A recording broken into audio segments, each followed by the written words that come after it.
तुंग तुंग एक अजीब सा लड़का था। वह ना तो देखने में खूबसूरत था और ना ही पैसे वाला। उल्टा वह हर वक्त सिगरेट पीता रहता था और सड़क किनारे बैठकर सुबह से शाम तक भीख मांगता था। तुंग तुंग का पसंदीदा काम था दूसरों के बगीचों में जाना और बंदर की तरह पेड़ पर चढ़ जाना, ऊपर पहुंचकर सारे फल तोड़ लेना और फिर जल्दी से भाग जाना। कई बार पेड़ के मालिक ने उसे पकड़ लिया और सुबह 9 बजे से रात 10 बजे तक खूब पीटा, लेकिन तुंग तुंग फिर भी नहीं सुधरा। एक दिन तुंग तुंग सड़क के कोने में खड़ा होकर सिगरेट पी रहा था। तभी उसकी नजर पास के खाली बगीचे पर पड़ी। वहाँ एक बहुत बड़ा पेड़ था जिस पर गुलाबी रंग के ढेर सारे पत्ते लगे थे। तुंग तुंग का मन उस पेड़ पर चढ़ने का हुआ। वह धीरे धीरे पेड़ के पास गया और बंदर की तरह चुपचाप उस पर चढ़ गया। ऊपर पहुंचकर वह बहुत खुश हुआ, लेकिन तभी उसकी नजर पेड़ के पास एक कोने में बैठे एक छोटे से पांडा पर पड़ी जो बहुत ही प्यारा था। तुंग तुंग उसे देख ही रहा था कि अचानक उस पांडा ने उसे पेड़ से धक्का दे दिया। तुंग तुंग सीधे नीचे गिरा और बेहोश हो गया। जब उसकी आंखें खुली तो वह एक बिल्कुल अलग ही जगह पर था। वहाँ चारों तरफ सोना,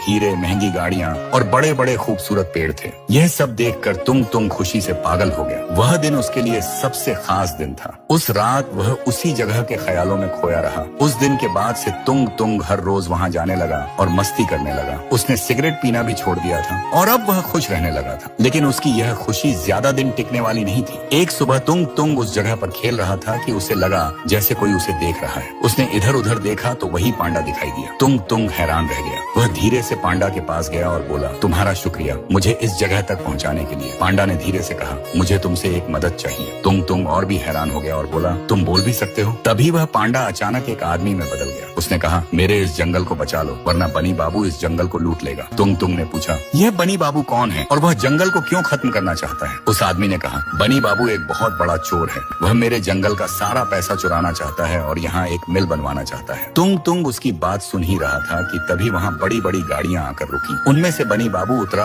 और जंगल के सारे पेड़ कटवाने लगा। उसने सारा पैसा गाड़ियों में भर लिया और जंगल के जानवरों को मार डाला। यह सब देखकर तुंग तुंग गुस्से से लाल हो गया। तभी उस आदमी ने इशारा करके कहा, यह दवाई खा लो, इससे तुम्हें ताकत मिलेगी। तुंग तुंग ने दवाई खा ली और अचानक वह बहुत ताकतवर हो गया। उसने जंगल के सारे जानवरों को अपने काबू में कर लिया और बोला, मेरे साथियों इस जंगल को बचाओ। सारे जानवर बनी बाबू के आदमियों पर टूट पड़े। सारे पेड़ जिंदा हो गए और मिल टूट गई। जंगल फिर से पहले जैसा हो गया, पर बनी बाबू जान बचाकर भाग गया। तुंग तुंग और सारे जानवर खुशी से नाचने लगे। जंगल में मस्ती का माहौल बन गया। लेकिन तभी तुंग तुंग ने देखा कि वह आदमी कमजोर होकर जमीन पर गिर पड़ा है। उसने कहा, मैंने अपनी पूरी ताकत तुम्हें दे दी थी। धीरे धीरे वह पांडा मर गया। जंगल के सारे जानवर रोने लगे और उनके साथ साथ तुंग तुंग भी रोने लगा। सबने मिलकर पांडा की लाश को उसी जंगल में दफना दिया और कहा, पांडा आज तुम इस दुनिया में नहीं हो, लेकिन हमारे दिलों में हमेशा रहोगे। अगर कहानी अच्छी लगी हो तो कमेंट में लव यू फ्री फायर लिखकर जरूर जाना।